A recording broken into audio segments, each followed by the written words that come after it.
और अब हम बात करने वाले हैं राजस्थान से जुड़ी हड़ताल की खबर पर। पिछले 12 दिनों से राजस्थान में प्राइवेट हॉस्पिटल और सरकारी डॉक्टर हड़ताल पर हैं।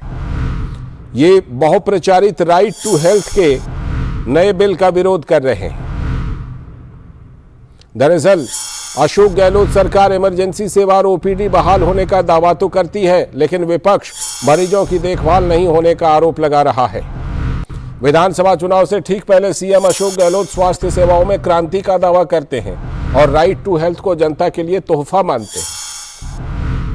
बिल के प्रावधान के मुताबिक कोई डॉक्टर पैसा ना होने पर भी किसी भी मरीज से उनकी चिकित्सा का हक नहीं छीन सकता, यानी इलाज देना पड़ेगा। राजस्थान में डॉक्टर सड़क पर हैं। एसोसिएशन का मानना है कि किसी मरीज की इमरजेंसी को कौन और कैसे तय करेगा।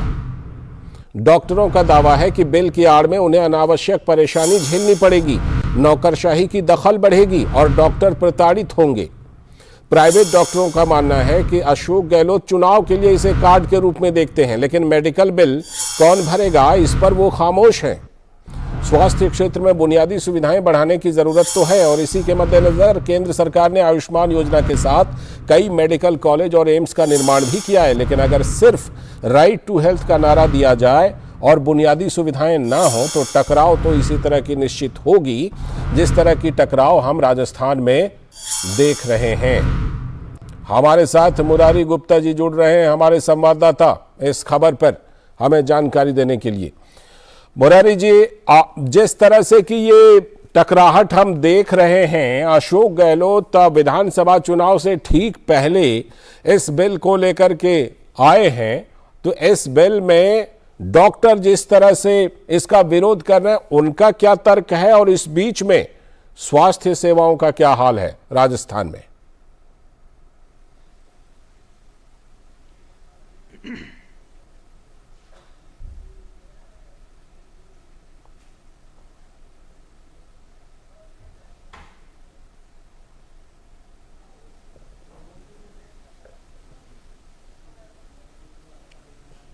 जी बिल्कुल राजन, जो निजी अस्पताल के डॉक्टर है उनकी हड़ताल दूसरा हफ्ता इस समय चल रहा है।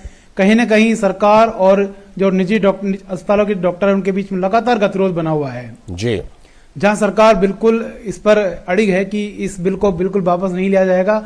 वहीं निजी अस्पतालों के जो चिकित्सक है वो सिर्फ एक सूत्री एजेंडे पर अपनी विरोध प्रदर्शन कर रहे हैं कि इस राइट टू हेल्थ विधेयक को वापस नहीं लेने तक उनकी हड़ताल जारी रहेगी। इसका असर ये हो रहा है राजस्थान की राजस्थान में लगभग 2500 नर्सिंग होम्स और हॉस्पिटल हैं जिनमें बुरी तरह सेवाएं प्रभावित हो रही हैं। हालांकि इस वजह एक राहत की बात यह है कि जो राजस्थान का सबसे बड़ा अस्पताल है एसएमएस अस्पताल, वहां पर रेजिडेंट्स डॉक्टर वो काम पर लौट आए हैं। आज ही जो अतिरिक्त अधीक्षक हैं अस्पताल के, उन्होंने कहा है कि ज्यादातर रेजिडेंट डॉक्टर वापस लौट आए। क्यों अभी 2 दिन पहले जो रेजिडेंट डॉक्टर हैं उन्होंने भी इस हड़ताल में वो शामिल हो गए थे और लगातार वो इस पर जोर दे रहे थे कि राइट टू हेल्थ को वापस लिया जाए। लेकिन अभी कई समझौता होने के बाद जो रेजिडेंट डॉक्टर हैं वो काम पर लौटाए, इससे थोड़ी राहत लोगों को मिली है। लेकिन पूरे राजस्थान की अगर बात करें तो कहीं ना कहीं लोगों को बड़ी दिक्कतों का सामना होना पड़ रहा है। बड़ी संख्या में ऑपरेशन टल रहे हैं और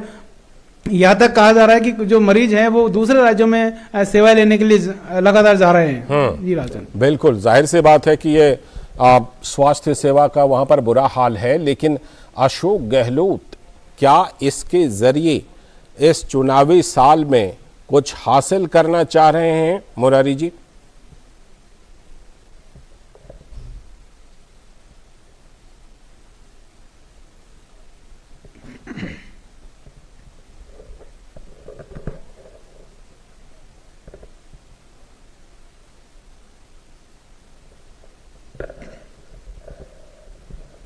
बिल्कुल।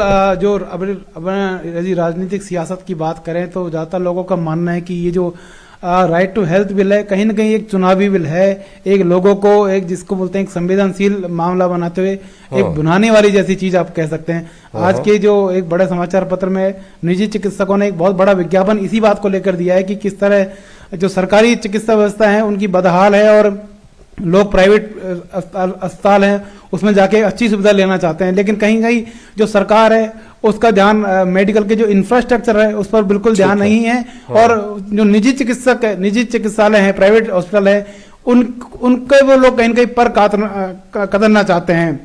तो निश्चित रूप से प्राइवेट जो डॉक्टर हैं वो उनका भी ये मानना है, और सियासत में भी ये बात है कि कहीं ना कहीं इस बिल के माध्यम से जो गहलोत सरकार है एक वोट हासिल करने की कहीं ना कहीं एक काम जिसमें कह सकते हैं काम में लगी हुई है। बिल्कुल।